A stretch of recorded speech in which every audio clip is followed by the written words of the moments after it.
बातमी बघूयात। वैष्णवी हगवण्याच्या प्रकरणामध्ये निलेश चव्हाण याच्यावरती कसपटे कुटुंबियांना धमकावल्याविषयी आणि पुस्तिलीच्या धाकाने दहशत निर्माण केल्याबद्दल गुन्हा दाखल करण्यात आला। मात्र अद्यापही त्याला अटक करण्यात आलेली नाही। निलेश चव्हाणच्या घरी काल पोलिसांचं पथक गेलं, पण तो पोलिसांना सापडलेला नाही। पोलिसांनी त्याच्या घरामधून लॅपटॉप जप्त केलाय। निलेश सापडत नसल्यामुळे त्याच्या आईवडिलांना नोटीस बजावण्यात आली। आज त्याला चौकशीसाठी हजर राहण्यास सांगण्यात आलंय। निलेशचा फोन सध्या बंद आहे। निलेश चव्हाणवरती अपहरणाचा गुन्हा दाखल करण्याची मागणी कसपटे कुटुंबियांनी केली आहे।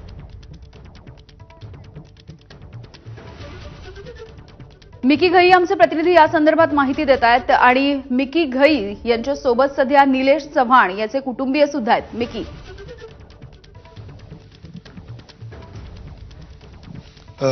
अगदी जर आपण बघितलं तर वैष्णवी हगवणे आत्महत्या प्रकरणात निलेश चव्हाण याची महत्वाची भूमिका राहिलेली आहे। कारण जेव्हा कसपटे कुटुंबीय त्यांच्याकडे ते लहान बाळ घेण्यासाठी आलेले होते, तेव्हा निलेश चव्हाणनी त्याच्याकडे असलेल्या पिस्टलचा धाक दाखवत त्यांना धमकवलेलं होतं आणि बाळ द्यायला त्या ठिकाणी नकार दिलेला होता। त्यानंतर कसपटे कुटुंबियांनी पुण्यातील वारजे पोलीस स्टेशनमध्ये त्याच्या विरोधात तक्रार दाखल केली। त्याच्यावर अपहरणाचा गुन्हा दाखल करण्यात यावा, त्याचबरोबर त्यांनी बंदुकीचा धाक दाखवत त्यांना धमकवलं, त्या प्रकरणी त्याच्या विरोधात गुन्हा दाखल करण्यात आला। खरं तर काल रात्री वारजे पोलिसांची एक पथक याच वारजे परिसरात या चौथ्या मजल्यावर निलेश हगवणे निलेश चव्हाण त्याच्या कुटुंबियासोबत राहतं, या ठिकाणी येऊन पोलिसांनी झडती घेतली। त्या ठिकाणी निलेशचा एक लॅपटॉप पोलिसांनी ताब्यात घेतलेला आहे। मात्र तो लॅपटॉप सध्या चालू करण्याचा पोलीस प्रयत्न करतात, मात्र त्याला पासवर्ड असल्या कारणाने तो सुरू होत नाही। मात्र आता आपण त्याच्या घरी आल्यानंतर त्याचे वडील आणि त्याचे मोठे भाऊ, निलेश चव्हाणचे मोठे भाऊ या ठिकाणी आपल्याला भेटलेले आहेत। रामचंद्र चव्हाण साहेब, पोलीस तुमच्या घरी रात्री आलते का? आलते। किती लोक होते? काय म्हणणं होतं? सध्या निलेश कुठे आहे? 5-6 लोक होती। निलेश साहेब त्या दिवशी बावधनला गेला, तिथं त्याचं काहीतरी स्टेटमेंट झालं आणि त्याच्यानंतर जे तो आला नाहीये, आमच्या संपर्कात नाहीये तो। आणि मी आमच्या नातेवाईकांनाही सांगितलंय, आमच्या घरी त्यांना सांगितलं साहेबांना, मी करुणेकरच्या साहेबांना, त्यांचं नाव मला नाही माहिती, पण त्यांना म्हणलं कुणाला बी फोन येऊ द्या, मी पटकन येऊन तुम्हाला सांगतो। पण तो सध्या कुठं आहे?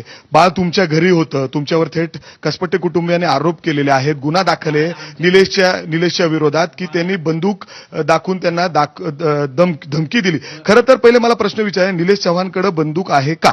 आहे ना, त्याच्याकडे बंदूक आहे, परवाना बंदूक आहे। तुमच्या घरी बाळ घेण्यासाठी कसपटे कुटुंबीय आलं होतं का?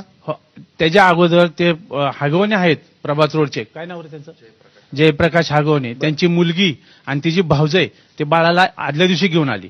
एक दिवस रात्र राहिलं बाळ, दुसऱ्या दिवशी कसपटे साहेब आणि ते हगवणे काका ते आले आणि ते बैरट म्हणून होते, ते आले बाळ घ्यायला। तर निलेशचं मत काय होतं की तुम्ही चला पोलीस स्टेशनला, मी बी येतो आणि आपण तिथं बाळ लिहून द्या, तुम्ही बी आम्ही देतो, तुम्ही घेऊन जा, आम्हाला काही नकोय। पण ते काय निलेश ते म्हणले नाही, आम्ही असं नाही करणार, आम्ही बाळ घेऊनच जाणार, आम्हाला बाकीचं काय सांगायचं नाही। मग निलेशने 100 नंबरला फोन केला। म्हणजे तुम्ही बाळ दिलं नाही निलेशने? नाही, ते म्हणलं आम्ही लगेच त्यांच्या बरोबर घेऊन निघत होतो ना, पण ते 100 नंबरला फोन केला की त्यांनी आरोप केलेत की निलेशने त्यांना धमकवलं, बाळ दिलं नाही आणि थेट बंदूक दाखवून धमकवलं। काय नाहीये, त्यांनी 100 नंबरला फोन केला म्हणून त्याला राग आला।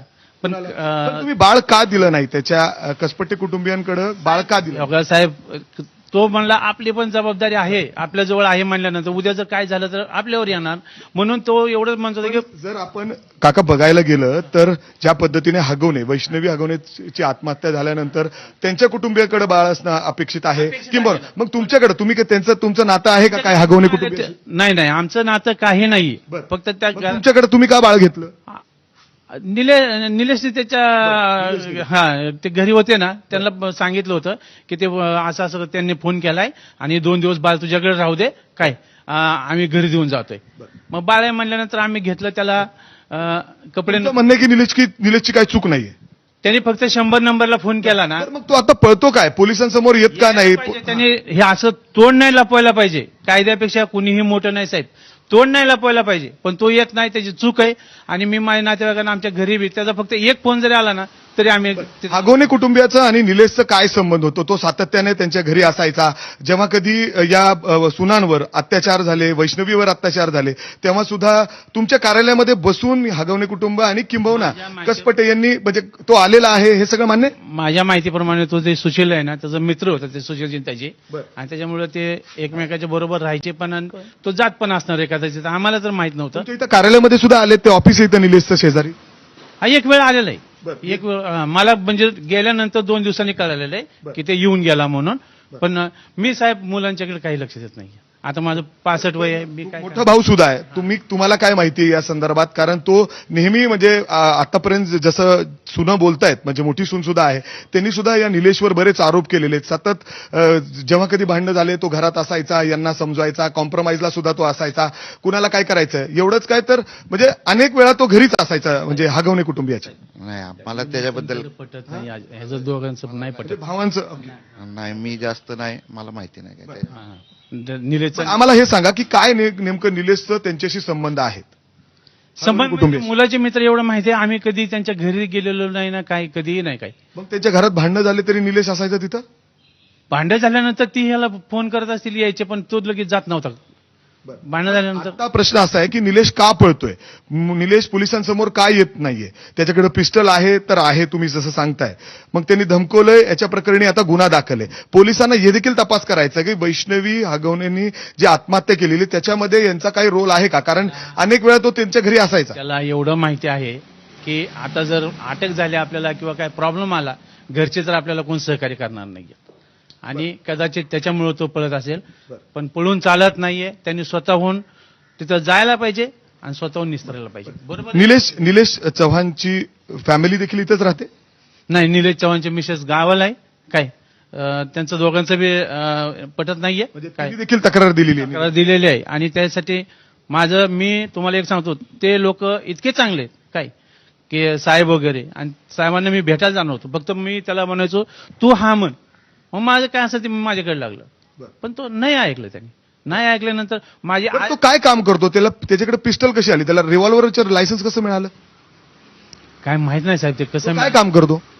कॉन्ट्रॅक्टरचं काम, जीसीपी आणि पोकलँड ड्रेनेज लाईनची कामं वगैरे असं. त्याची स्वतःची आहे सगळी जेसीबी? हा, स्वतःच आहे. स्वतःची जेसीबी हे सगळं आहे. आणि त्याचा आधार घेऊन त्यांनी रिव्हॉल्व्हरचं लायसन्स मिळालं. ह्याच्याकडे पण मशीन आहे. ह्याचं वेगळं काम आहे, त्याचं वेगळं काम आहे. बरं, दोघांचं आता पोलिसांनी तुम्हाला नोटीस दिलेली आहे का? पोलिसांनी म्हणजे तुम्हाला पोलीस स्टेशनला बोलवलंय का? बोलवलंय आता. म्हणजे तुम्ही तिथंच निघालात आता? हा मी जाणार. काय पोलिसांनी काय विचारलं तुम्हाला? काय विचारणार? म्हणजे काय काय माहिती आहे तुम्हाला निलेश बद्दल आता? नाही, मग आम्हाला जेवढी माहिती आहे तेवढं त्यांना आम्ही रात्री सगळं सांगितलंय. अजून बी काय बोलतात त्यांना आम्ही सहकार्य करत राहू रात्रंदिवस. असं नाही साहेब. निलेशचा लॅपटॉप घेऊन गेले? हा, लॅपटॉप घेऊन गेले. हे निलेशचे वडील आहेत आणि हा मोठा भाऊ आहे निलेशचा. जर आपण बघितलं तर निलेश चव्हाणच्या घरी रात्री पोलीस या ठिकाणी दाखल झालेले होते. त्यांनी त्या ठिकाणी लॅपटॉप त्याचा नेलेला आहे. पोलिसांनी त्याच्या आईवडिलांना देखील या ठिकाणी नोटीस दिलेली आहे. तिथं हजर राहण्यासाठी सांगितलेलं आहे. पुढील तपास अर्थात ते करणार आहेत. मात्र जर आता आपण बघितलं तर निलेश अजून देखील पोलिसांना सापडलेला नाहीये. घरचे देखील संपर्क साधण्याचा प्रयत्न करतायत. मात्र त्याच्याकडे रिव्हॉल्व्हर आहे, ते वडील देखील हे यांनी स्पष्ट करतायत. त्याच्या विरोधात गुन्हा दाखल आहे. आणि त्याचबरोबर आता पोलिसांना हे देखील तपास करायचा आहे की वैष्णवी हागवणे आत्महत्या प्रकरणामध्ये निलेशचा काय हात आहे का? कारण अनेक वेळा त्याच्या कार्यालयामध्ये बसून देखील या ठिकाणी मध्यस्थी झालेला आहे, तो कॉम्प्रोमाइज केलेला आहे. खरंच याच्या मागे त्याचा देखील हात आहे का, याचा देखील तपास करायचा. मात्र आता निलेश कुठं आहे याचा शोध घेण्यासाठी पोलिसांनी वेगवेगळे पथक देखील रवाना केलेत. अगदी धन्यवाद मिकी सविस्तर माहितीसाठी.